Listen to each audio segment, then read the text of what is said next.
तो ओम नमः शिवाय, श्री शिवाय नमस्तुभ्यम, जय श्री महाकाल। जी हाँ भक्तों, क्या आपका भी घर में कोई ऐसा व्यक्ति है जो बहुत ज़्यादा नशा करता है? उसके नशे से आप लोग बहुत ज़्यादा परेशान हो, आपको समझ में भी नहीं आ रहा कि आखिर ऐसा क्या हो गया जिसके कारण उस व्यक्ति का जो नशा है वो समाप्त होने का नाम ही नहीं ले रहा।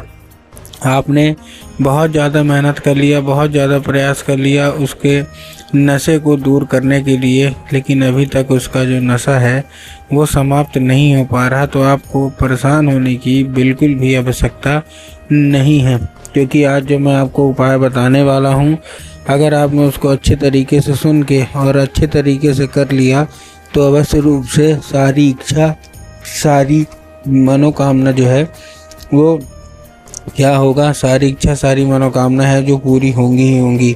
क्या करना है, कैसे करना है, पूरा का पूरा आपको मैं बताने वाला हूँ और अच्छे तरीके से आपको समझाने वाला हूँ। तो बस उपाय ध्यान से सुन के अच्छे से करिएगा ज़रूर। अगर आपने आज का ये उपाय ध्यान से सुन के और अच्छे तरीके से कर लिया तो अवश्य रूप से इच्छा, मनोकामना सारी की सारी जो है वो पूरी होनी ही होनी है।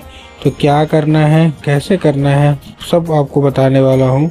बस उपाय ध्यान से सुन के आपको ढंग से करना ज़रूर है।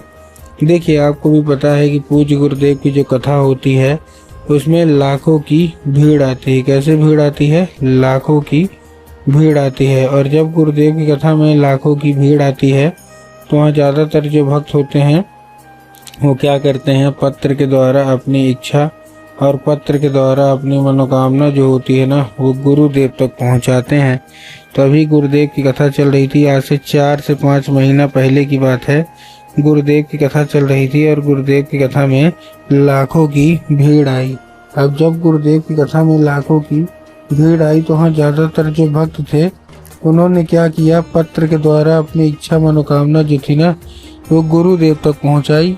अब जैसे ही गुरुदेव के पास पत्र पहुँचा और गुरुदेव ने पत्र पढ़ा तो वहाँ गुरुदेव ने देखा कि ज़्यादातर जो भक्त है उनकी क्या है, केवल केवल एक ही इच्छा और एक ही मनोकामना है। क्या कि गुरुदेव, हमारे घर का जो मतलब व्यक्ति है, ठीक है ना, उसका नशा जो है वो नहीं छूट रहा। हमने बहुत ज़्यादा मेहनत कर लिया, बहुत ज़्यादा प्रयास कर लिया उसके नशे को छुड़वाने के लिए, लेकिन अभी तक उसका जो नशा है ना वो नहीं छूट पा रहा। हमने बहुत ज़्यादा डॉक्टरों को दिखाया, बहुत ज़्यादा उसकी दवाइयाँ करवा ली, हर एक चीज़ करवाया, लेकिन नशा वैसे का वैसे है। कृपया करके कोई उपाय बता दें ताकि उस व्यक्ति का जो भी नशा है वो हमेशा हमेशा के लिए समाप्त हो जाए।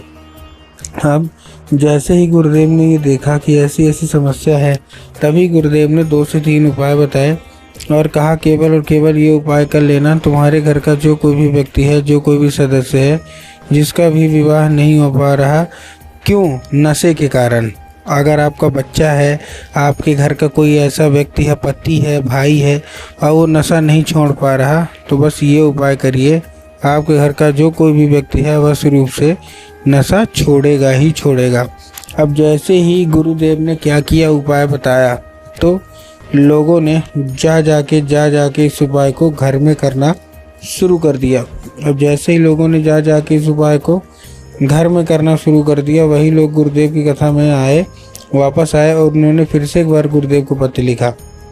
लेकिन ये वाला जो पत्र था ये गुरुदेव को धन्यवाद के रूप में पत्र था कि गुरुदेव धन्य हो आपका, आपके द्वारा बताया गया उपाय हमने कर लिया है, हमारी इच्छा मनोकामना भी पूरी हो गई है, आपका कोटि कोटि धन्यवाद। तो देखिए, जो लोग मेरी आवाज़ सुन रहे हैं ना, अगर आपको भी जानना है कि आखिर ऐसा कौन सा उपाय है तो चलिए हम बताते हैं आपको आज की इस वीडियो के माध्यम से कि आपको करना क्या है।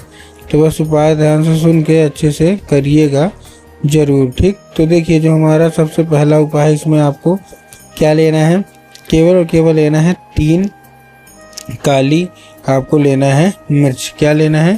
3 काली मिर्च, ठीक। तो 3 काली मिर्च ले लिए। अब ये उपाय करना किसको है? उसी व्यक्ति को करना है जो कि आपके घर में बहुत ज़्यादा नशा करता है, ठीक। तो ले लिया। लेने के बाद उसको बोलिएगा कि दक्षिण दिशा में खड़े हो जाए और उत्तर की ओर अपना चेहरा कर ले। अब देखिए, दक्षिण और उत्तर में भी ना बहुत सारे लोग कंफ्यूज होते हैं कि दक्षिण क्या है, उत्तर क्या है, हमको थोड़ा साफ साफ बताओ।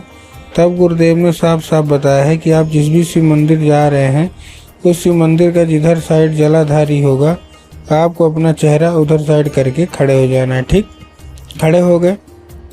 खड़े होने के बाद आपको क्या करना है, एक नाम लेके, कौन सा, महादेव का बहुत ही सुंदर सा नाम है श्रम्भेश्वर महादेव। तो आपको करना क्या है, आपको केवल श्रम्भेश्वर महादेव का नाम लेके और उन्हीं का स्मरण करके आपको चुपचाप क्या कर देना है, अर्पित कर देना है बस। पूज्य गुरुदेव कहते हैं कि अगर आपने ऐसा कर लिया तो बस रूप से इच्छा मनोकामना जो है वो पूरी होनी ही होनी है। ठीक है, ये था कौन सा हमारा, ये था हमारा पहला उपाय। अब हम चलते हैं अपने दूसरे उपाय की ओर। अब देखिए जो हमारा दूसरा उपाय है ना, इस उपाय में आपको करना क्या है, सिंपल सा, केवल एक काम करना है। इस उपाय में आपको सिंपल सा एक काम करना है, आपको जितनी भी महिलाएं हैं आपको ये लाल फूल लेना है। लाल फूल लेने के बाद आपको क्या करना है, जैसे आपने लाल फूल लिया, लाल फूल लेने के बाद आपको पहुंच जाना है सीधा शिव मंदिर एक लोटा जल लेके। ठीक, अब एक लोटा जो जल है ना उसमें आपका ध्यान रखना है कि जो एक लोटा जल है वो तांबे के लोटे में जल होना चाहिए, पहली चीज़। और दूसरी चीज़ आपको ध्यान रखना है कि जो जल है, क्या है, जो जल है वो आपके घर का होना चाहिए। ठीक ना, बहुत सारे लोग गलतियां यही करते हैं कि जल ले तो लेते हैं लेकिन जल लेने के बाद वो गलतियां यही करते हैं कि वो अपने घर से नहीं लेते, जाके मंदिर परिसर से जल ले लेते हैं। तो आपको उससे बचना है। ठीक, तो आपने ले लिया जल लेने के बाद आपको करना क्या है, जैसे आपने जल लिया, जल लेने के बाद उसी में एक फूल डाल लीजिए और पहुंच जाइए सीधा शिव मंदिर। बाबा भोलेनाथ को अर्पित करिए और चंद्रमौली महादेव का नाम लेकर अर्पित करिए और उसको औषधि के रूप में मांगिए। क्या, औषधि के रूप में। जब आप उसको औषधि के रूप में मांगेंगे तो वो क्या होगा, वो औषधि के रूप में आएगा।